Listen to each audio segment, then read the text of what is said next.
यहाँ के बच्चों को अपॉर्चुनिटीज़ नहीं मिलती है, अल्लाह इन्हें कामयाब कर दे। मैं आईपीएस ऑफिसर्स को पढ़ा रहा था, एमएनसीज में मेरे प्रोजेक्ट हो रहे थे, तब डॉक्टर रफ़ीक साहब मेरे ज़िंदगी में आए। बोले उम्मत को कौन पढ़ाएगा, हमारी कम्युनिटी को कौन पढ़ाएगा। पैसा मिल सकता है लेकिन अच्छे लोग नहीं मिलते हैं।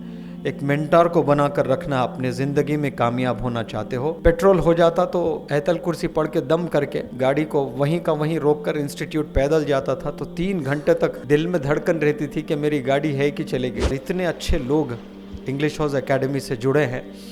मैं कहता हूँ अगर कोई मुझे ये ओरिएंट ताज होटल प्रॉपर्टी मुझे दे दे और कहें कि डॉक्टर रफ़ीक साहब से दूर हो जाए, रफ़ीक साहब मैं इस प्रॉपर्टी को ठुकरा दूंगा आपके लिए। याद रखना, अच्छे लोगों से दोस्ती करना ये बहुत बड़ी दौलत है, ऐसी बड़ी दौलत है जो आसानी से मिलेगी नहीं आपको। पैसा मिल सकता है लेकिन अच्छे लोग नहीं मिलते हैं।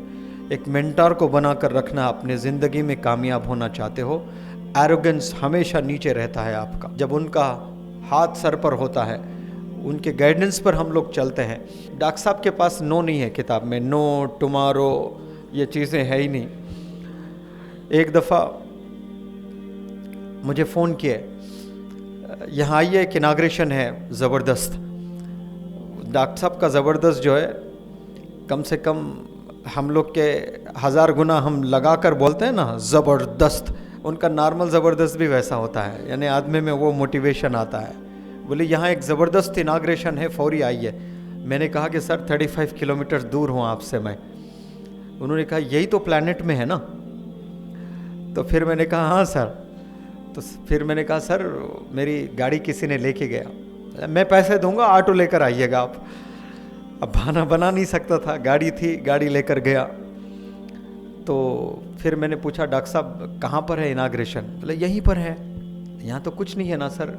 तो ऐनक की दुकान होती ना, स्पेक्टिकल्स, कई सारे लोग चश्मा पहने हुए हैं यहाँ पर। एक शौहर एक बीवी, 2 ही है शॉप में। एक शादीशुदा जोड़ा, छोटा, बस मैं समझता हूँ कि इतनी ही शॉप थी, बस 3 फुट की शायद। शौहर बीवी खोले और इनाग्रेशन में सर मेहमान कहाँ हैं, आप ही मेहमान, गेस्ट आप ही हो, बोल रहे डॉक्टर साहब। फिर बोले देखो बड़े बड़े इनाग्रल फंक्शंस में कोई भी जाता, ये गरीब जब बुलाते हैं तो कोई नहीं आते हैं, तो कम से कम हम आ जाए तो वो लोग खुश हो जाते हैं। तो एक पर्सनैलिटी, एक बंदे को भी रेस्पेक्ट करना, वो गरीब हो, वो मैंने मेरे उस्ताद डॉक्टर रफ़ीक साहब से सीखा है। शायद मैं पर्सनैलिटी डेवलपमेंट ट्रेनर नहीं बनता अगर मेरे साथ डॉक्टर रफ़ीक साहब ना होते। मैं आईपीएस ऑफिसर्स को पढ़ा रहा था, एमएनसीज में मेरे प्रोजेक्ट हो रहे थे, तब डॉक्टर रफ़ीक साहब मेरे ज़िंदगी में आए। बोले उम्मत को कौन पढ़ाएगा, हमारी कम्युनिटी को कौन पढ़ाएगा। आप तो बहुत अच्छा कर लेंगे, आपके वालिद का इंतकाल हो गया, अकाउंट में कुछ चाहते हैं उनके। मैंने कहा कि सर उनके लिए तो जान हाजिर है। मैं तो सोच भी नहीं सकता था कि मेरे वालिद के बिना इस रोए ज़मीं पे मैं कभी सांस भी ले सकता था, इतना अटैचमेंट। उन्होंने दुखती रग पे हाथ रखा और कहा कि वालिद साहब के अकाउंट में कुछ चाहते हो तो गरीब बच्चों को पढ़ाइए, ऐसे बच्चों को पढ़ाइए जिन्हें अपॉर्चुनिटीज़ नहीं है।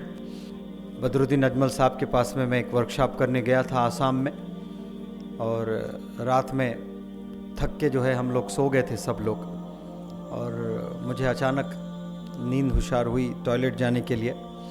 तो एक कमरे के बाद दूसरा कमरे में डॉक्टर रफ़ीक साहब थे, तो उनके कमरे से पार होकर मुझे टॉयलेट को जाना था। मैं जब गया अंधेरा था, तो ये आसाम के बच्चों के लिए तहज्जुद में रो रहे थे। कोई है जिन्हें जानते नहीं, उनके लिए आंसू।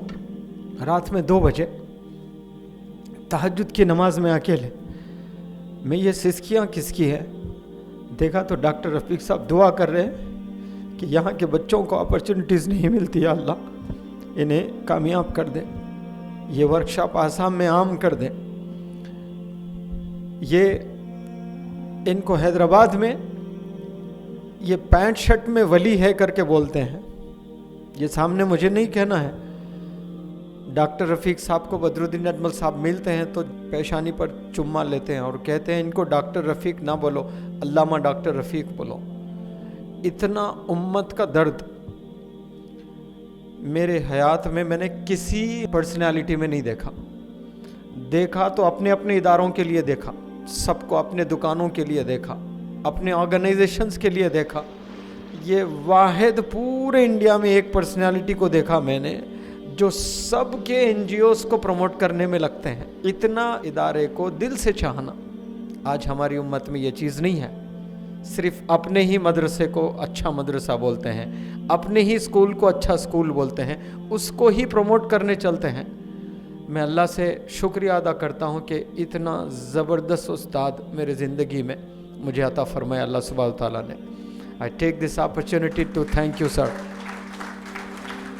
ये आप ही की दुआएं हैं, ये आप ही की मोहब्बत है जो ये प्रोग्राम बिना कोई प्रॉब्लम्स के अल्हम्दुलिल्लाह यहाँ तक हुआ है। तो आज मैं बड़े फ़ख्र से कहता हूँ कि मैं एक नहीं हूँ, मेरे साथ में कई सारे मेंटर्स हैं। यहाँ पर जितने भी बैठे हैं, आरिफ साहब, तारिक साहब, अशरफ अली साहब, आपका तो मैं बड़ा फ़ैन हूँ। आपसे तो मिलने का भी बहुत शौक़ था मुझे। हिमालयन किताबों को देखकर इतना खुश होता था कि ये हमारे मुसलमान लोग भी, मैकडॉनल्ड्स से मैं सोचता था मैकडॉनल्ड्स तो सब चलाते हैं लेकिन कितना बड़ा ब्रांड ये हिमालय बुक स्टोर चलाते हैं। कभी कभार जाकर किताब ग्रामर की देखकर पैसे नहीं होते थे सर, कुछ इडियम्स देख लेके आ जाता था मैं। आपके शॉप में भी आके कई दफ़ा ऐसा किया था मैं। एबिट्स के पास में एक शोरूम है ना सर, नुमाइश में, वहाँ आकर कुछ किताबें पैसे नहीं थे तो इडियम सीखना होता था। जब स्मार्टफोन नहीं था तो 5-6 इडियम्स खोल लेके, सीइंग्स खोल लेके जल्दी जल्दी पेन से लिख लेता था मैं। मेरा स्ट्रगल आप लोग नहीं जानते, कितनी मेहनत किया मैं अंग्रेज़ी सीखने के लिए। आप लोग 1% भी शायद किसी ने यहाँ पर किया होगा जो मेहनत मैंने की है। पेट्रोल हो जाता तो आयतल कुर्सी पढ़ के दम करके गाड़ी को वहीं का वहीं रोककर इंस्टीट्यूट पैदल जाता था तो 3 घंटे तक दिल में धड़कन रहती थी कि मेरी गाड़ी है कि चली गई। दूर से जब वापसी में 12 बजे रात में गाड़ी दिखती थी तो ऐसा खुश होता था जैसे ताजमहल मिल गया है। वो मेहनतों से मैं यहाँ पहुँचा हूँ।